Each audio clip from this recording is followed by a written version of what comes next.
Welcome to another edition of Digging Up Positivity. First of all, I would like to thank you for staying with us. We blasted past the 1000 subscribers and Score Chaser hosted a little giveaway in light of this awesome milestone. At the end of this episode, he'll draw the lucky winner of a $20 Nintendo gift card from this Tabo Meerkat sanctioned and scientifically dermatologically approved peanut butter jar of destiny. But before we'll get there, we have a whole bunch of animation news about charities, nature and more. Summer is in full swing and the calendar is packed with conventions. From the Four Sister Mountain Furry Meeting in China to Confortiva in Mexico. Here are some highlights regarding charity.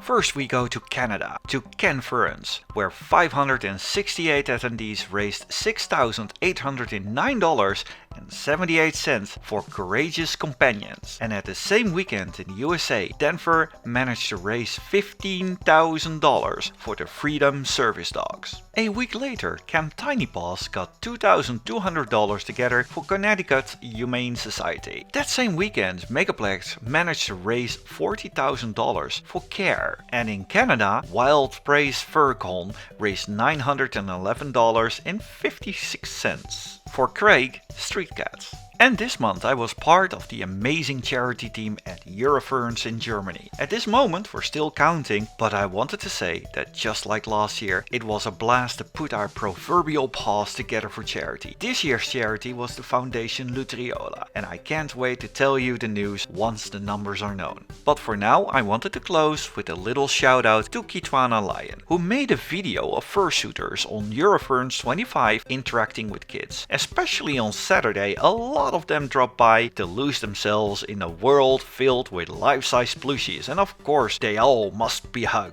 Now that hotel is a warm environment, especially with glass ceilings and all. So many furs actually wear a cool vest because of this. And most conventions even have a facility where you can charge your cool packs. I myself often wear those packs on various events, and naturally people started to ask me about those things. Seriously, the amount of times I've been asked, isn't this hot? Isn't this hot? Isn't this warm? During the summer? Well, yeah. But word got around. One of the biggest cool vest companies is Easy Cooldown, and at one point they got contacted by US Navy troops who bought several vests. First 10, then 20, then 30. While never contacted in an official capacity, a spokesman for the army explained that soldiers were known to buy cooling vests on an individual capacity. You can read more about this in the Daily Beast article I've linked in the description below. Since we're talking about cool, no pun intended, well, maybe yes I did. Enhancements for your suit. Many people already have been working on animated tails for humans, but researchers at the Keio University in Japan created a wearable animated tail that really does promise to augment the wearer's capabilities. Not just by mood, like those cat ears, but actually to provide additional balance and agility, just like a monkey's tail. Now, besides looking really good on the suit, the tail is actually designed with helping people who have to lift or carry heavy objects in mind. It can act as an exoskeleton, but pardon me, I actually see endless cosplay possibilities. In the Dutch nature park Wildlands, 3 baby meerkats were born, and this month they were actually presented to the world. The first month they stayed underground, however, recently they came to the surface several times to be admired by the world. It seems that baby meerkats all over the world are catching our collective interest. Here we see a photographer from Japan capturing a shy baby meerkat on photo in the Natural Cultural Park in Mushano City, Tokyo. I think I just melted by watching those pictures. They're so adorable. One of the more dreadful pieces of news are those terrible fires in the rainforest, but there are already plenty of initiatives on their way to help dealing with both the fires and the aftermath. One of them is Ecosia, a search engine that uses 80% of their profits to plant trees, and they're planning to plant 1 million trees in Brazil after these horrible events. You can find a link to the search engine in the description below. Other ways to donate are organizations such as the Rainforest Action Network, but there are also furry artists such as Iko Blake who are doing commissions on their behalf. That way you can help the cause and get some nifty art in the process. A win-win situation. On more uplifting news, I've heard of cat cafes, even meerkat cafes, but I had no idea there was a raccoon cafe. There is one in Ukraine and you can visit them. The owner of the cafe has raised them from their infancy. He got them from an eco farm. After consulting various vets and studying their behavior, he ended up with the aptly named Raccoon Cafe. While Ukraine is a little bit out of the way, I do want to go there because that cafe has two things that I love: raccoons and a good cup of coffee. This month, Disney had their big D23 happening, on which many new projects and animation movies were announced. One of them is Raya and the Last Dragon. While not much is known yet, the initial character designs look very promising, especially for the dragon fans amongst us. Speaking of Disney, I would like to point out an awesome Mickey Mouse cartoon I've bumped into. It's a lovely mesh between modern animation and a throwback to classical animation, where Mickey is scared white. If you like the art style of Epic Mickey, then I really suggest you check this one out. Last month, OKKO had a neat crossover with Sonic the Hedgehog. It was a short episode, but they managed to cram in a bucket load of references in there. I've linked the full episode and a link to a video listing all the references below. The way they've animated it triggered my nostalgia big time. The style really reminds me of the Sonic ZM cartoons. Why don't you take a good look at that short episode and see how many Easter eggs and references you can find in the first run? Why don't you let us know in the comments below how many you found? No peeking. Time and time again, I'm astounded by the sheer amount of creativity I see online, and this month was no exception. We start off with a wonderful graduation film from Scotland. Foxfires demonstrate how you can convey a powerful story with images and sounds. The way those voices were conceived reminds me a bit of the older video game cutscenes, and it really has that universal charm to it. If you love nature lore, be sure to check this one out.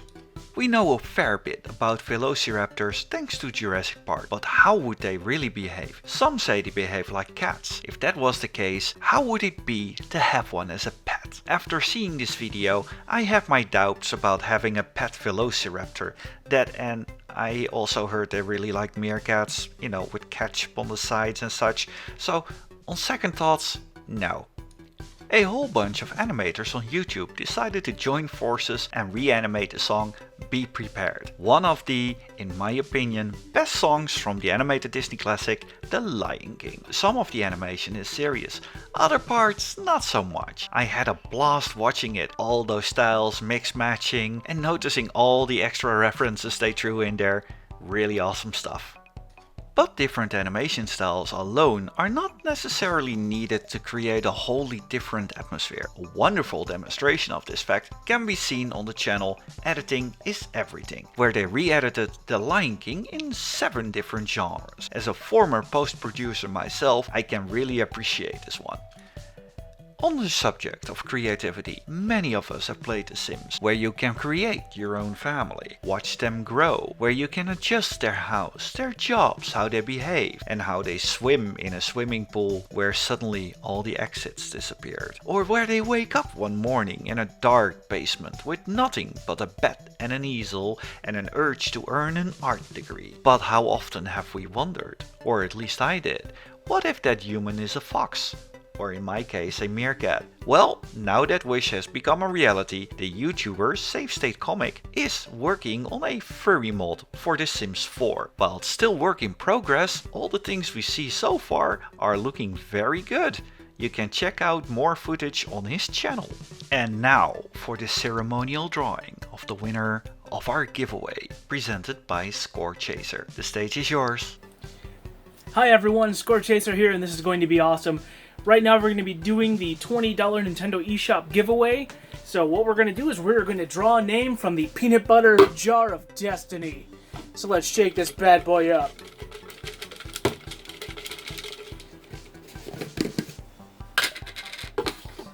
Alright, and our winner is... this one feels like a winner. Our winner is... For the Love of Mike on Twitter. So thank you for entering, everybody, and congratulations for the Love of Mike. You will be contacted via Twitter DM, and you will be given your code shortly. Again, thank you everyone for 1,000 subscribers. Here's to 1,000 and 20,000 more. Have an awesome day and stay awesome to yourselves. Thanks Score, and hereby we conclude this month's episode. Thank you very much for watching. We'll be back with another episode around the 28th of September. And a special thanks for my sponsors Ishnula, Els Dekkers, Taros, Kitako, Falconeo, Hanzana, Cosmic with a K, and Score Chaser. Stay awesome and all the hugs.